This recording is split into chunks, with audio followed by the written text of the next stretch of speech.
Assalamualaikum warahmatullahi wabarakatuh. Selamat berjumpa kembali dengan Bimbel Pak Tomo.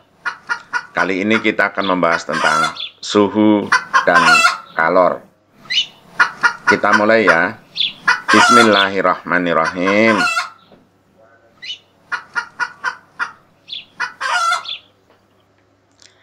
Kalor adalah energi panas. Jadi kalor itu panas. Nama lain kalor yaitu panas. Nah, suhu adalah ukuran panas. Panas banget, agak panas, kurang panas, dingin, itu namanya suhu. Jadi suhu itu bisa bilang dingin, agak panas, panas banget, namanya suhu. Suhu udara sangat panas, suhu udara sejuk, nah itu namanya suhu.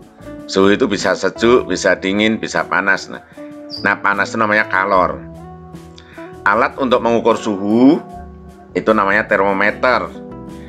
Kalau kita mengukur suhu cuman bilang panas, sejuk, dingin, agak panas, hangat.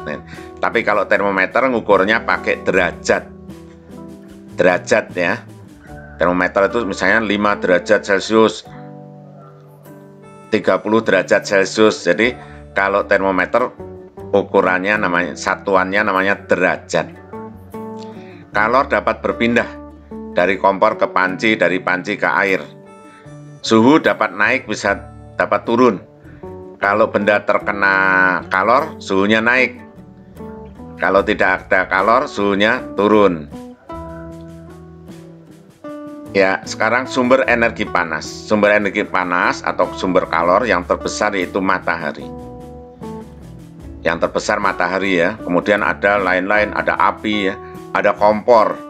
Tapi kompor yang menyala. Kalau kompor tidak menyala, tidak menimbulkan kalor ya. Setrikaan tapi yang dinyalakan. Setrikaan yang tidak dinyalakan tidak menimbulkan kalor. Air yang dipanaskan itu ada kalornya ya. Kalau air mendidih panas itu ada kalornya. Tapi kalor dalam air yang mendidih lama-lama bisa hilang, menyebar ya.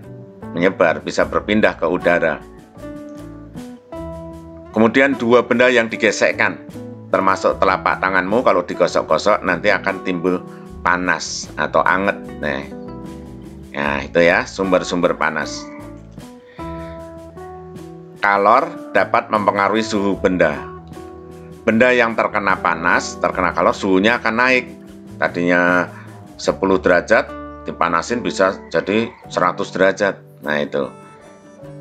Benda yang mengeluarkan kalor suhunya akan dingin. Misalnya air mendidih dibiarkan, nanti lama-lama akan turun, akan dingin sendiri karena kalornya berpindah ke udara. Berikutnya, pengaruh kenaikan suhu pada benda. Kalau suhu terkena panas, kalau suhunya naik, itu benda bisa memuai. Memuai itu tambah gede. Kemudian mencair, padat jadi cair. Misalnya es dipanaskan nanti akan mencair. Lilin dipanaskan akan mencair. Mendidih itu penguapan merata dan cepat. Itu air kalau dipanaskan, mula-mula memuai, kemudian tambah panas, lama-lama menguap. Terus kalau menguapnya bareng-bareng, merata, cepat, namanya mendidih. Kemudian menguap itu adalah perubahan benda cair menjadi benda gas. Jadi air itu benda cair. Kalau dipanasin bisa berubah menjadi benda gas, terbang jadi uap air. Itu namanya uap air, itu namanya benda gas. Tadinya air benda cair ya. Menyublim, padat menjadi gas. Misalnya kapur barus dipanaskan, itu nanti akan menjadi gas.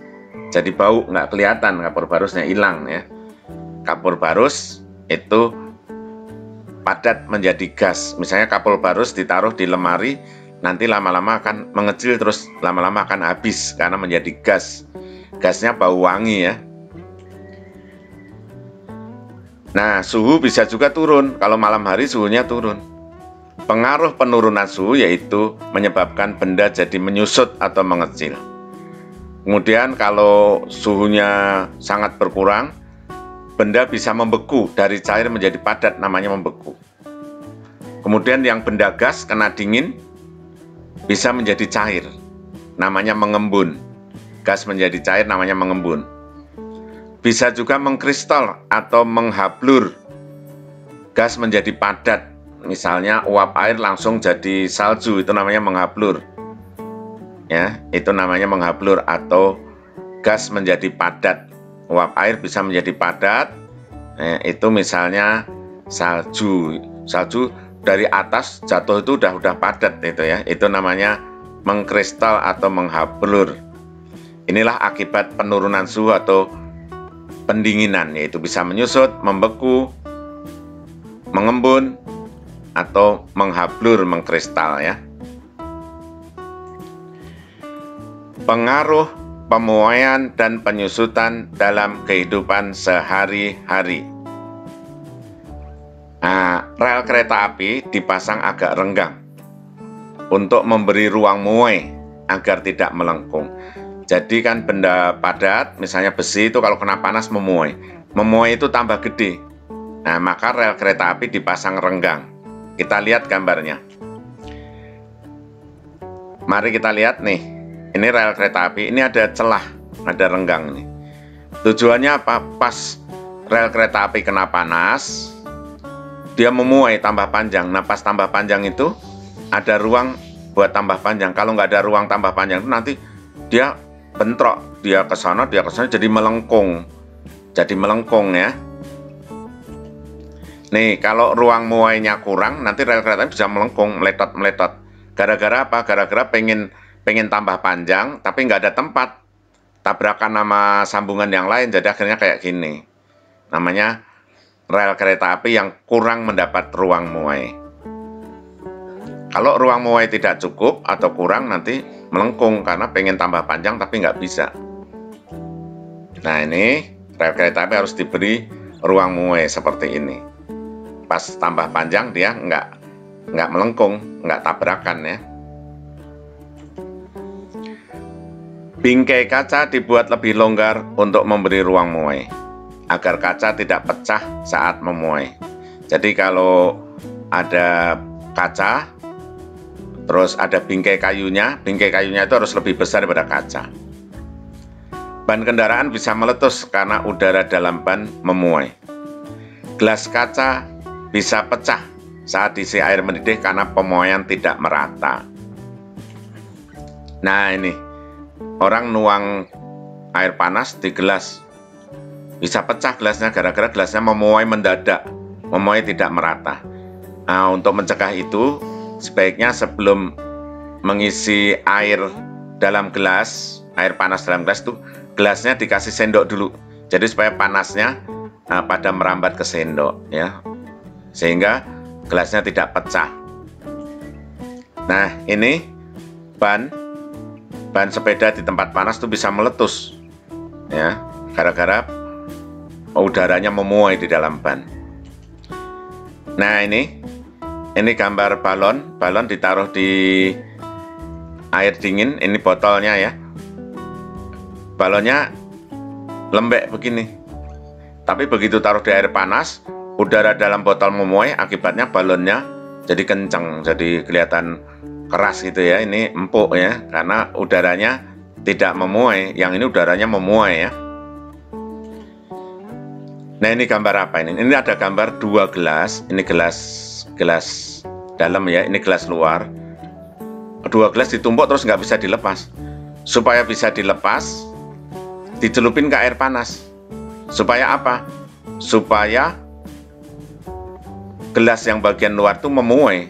Gelas yang bagian luar memuai jadi lebih besar, terus jadi yang gelas yang lebih kecil bisa diambil. Ini ceritanya, dua gelas ditumpuk terus lengket, gelas dalamnya nggak bisa diambil gara-gara lengket, dipanasin bagian luarnya, celupin ke air panas, gelasnya memuai, terus gelas kecilnya bisa dicabut, itu ya, gelas lengket namanya ya. Cairan dalam termometer bisa memuai atau menyusut jika terjadi perubahan suhu. Ya, termometer itu bisa naik, bisa turun, terus ada angkanya ya. Nah, itu karena cairan dalam termometer bisa memuai, bisa menyusut. Berikutnya, pemasangan kabel listrik dibuat kendor agar tidak putus jika terjadi penyusutan saat malam hari. Nah, mari kita lihat. Nah, ini kabel ini seperti kendor. Kendor ini memang, kendor ya. Mengapa sengaja kendor, nggak dikencengin? Karena kalau malam hari kan menyusut. Pas menyusut itu, ini jadi kenceng. Kalau siang hari udah kenceng, malam hari pengen menyusut, pengen jadi pendek, nggak bisa jadi putus. Maka kabel dipasang kendor supaya tidak putus pada saat menyusut. Nih ya, kalau ini gara-gara dingin ya, menyusut gara-gara dingin. Menyusut bisa bikin putus, ya kan? Maka dibikin kendor. Nah, ini adalah termometer. Ini cairan ini kalau ini dimasukkan ke mulut, mulutnya hangat, panas, maka ini akan memuai terus nih berapa derajat gitu ya. Atau ini celupin ke air panas, maka dia ini langsung naik set berapa derajat gitu ya. Ini namanya cairan termometer, bisa memuai atau menyusut terpengaruh oleh suhu. Pas memuai atau menyusut ada angkanya di sini.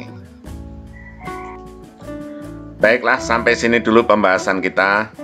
Mudah-mudahan bermanfaat. Sebarkan video ini kepada teman-temanmu. Terima kasih. Assalamualaikum warahmatullahi wabarakatuh.